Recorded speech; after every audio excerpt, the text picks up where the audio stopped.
ತುಂಬಾ ದಿನ ಆದ್ಮೇಲೆ ನನ್ನ ಫ್ರೆಂಡ್ ಸಿಕ್ಕಿದ್ದ. ಅಲ್ಲೋ ಎಲ್ರಿಗೂ ನಮಸ್ಕಾರ, ಬೆಳಗಿನ ಶುಭೋದಯಗಳು. ನಾನ್ ನಿಮ್ಮ ಅಣ್ಜೆ ಹುಡುಗ.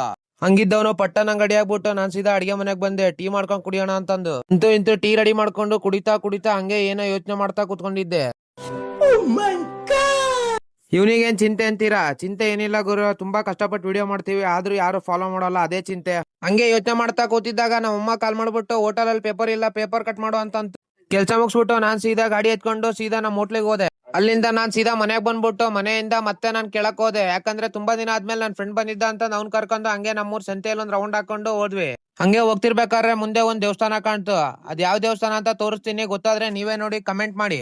ಆ ದೇವಸ್ಥಾನ ನೋಡ್ಕೊಂಡು ನಾವು ಸೀದಾ ಬಂದಿದ್ದೆ ಅಣಜಿಕೆರೆ ಕಡೆ. ನಮ್ಮ ಅಣಜಿಕೆರೆ ವ್ಯೂ ನೋಡ್ಕೊಂತ ನಾವು ಹೊಂಟಿದ್ದೆ ಟೀ ಕುಡಿ. ಅಂತೂ ಟೀ ಅಂಗಡಿಗೆ ಬಂದ್ಬಿಟ್ವಿ ಟೀ ಕುಡಿಯೋಣ ಅಂತಂದು. ಇವ್ನ ಯಾವನ ಸೆಡೆ ನನ್ ಮಗ? ಸೆಡೆ ಅಲ್ಲ ಗುರು, ಇವನೇ ನನ್ ಫ್ರೆಂಡ್. ಟೀ ಕುಡ್ಬಿಟ್ಟು ಅಲ್ಲಿಂದ ಸೀದಾ ಮನೆಗೆ ಹೋಗೋಣ ಅಂತ ಹೊರಟ್ರು. ಈ ನನ್ ಮಗೊಂದು ಫೋನ್ ಅಲ್ಲಿ ಮಾತಾಡೋದು ಇನ್ನೂ ಮುಗ್ದಿಲ್ಲ. ಕಮ್ಮಿ ಮಾಡಿದಮ್ಮ ನಿನ್ನ ನಾನು ಬಂಗಾರಿ ಬಂಗಾರಿ. ಅಲ್ಲಿಂದ ಸೀದಾ ಬರ್ತಿದ್ದಂಕ್ಲೆ ಮನೇಲಿ ಒಂದ್ ಕೆಲ್ಸ ಕಾದಿತ್ತು. ಈ ವಿಡಿಯೋನ ಇಲ್ಲಿಗೆ ಎಂಡ್ ಮಾಡ್ತಾ ಇದೀನಿ. ಇಷ್ಟ ಆಗಿದ್ರೆ ಲೈಕ್ ಮಾಡಿ, ಶೇರ್ ಮಾಡಿ, ಕಮೆಂಟ್ ಮಾಡಿ, ಫಾಲೋ ಮಾಡಿ.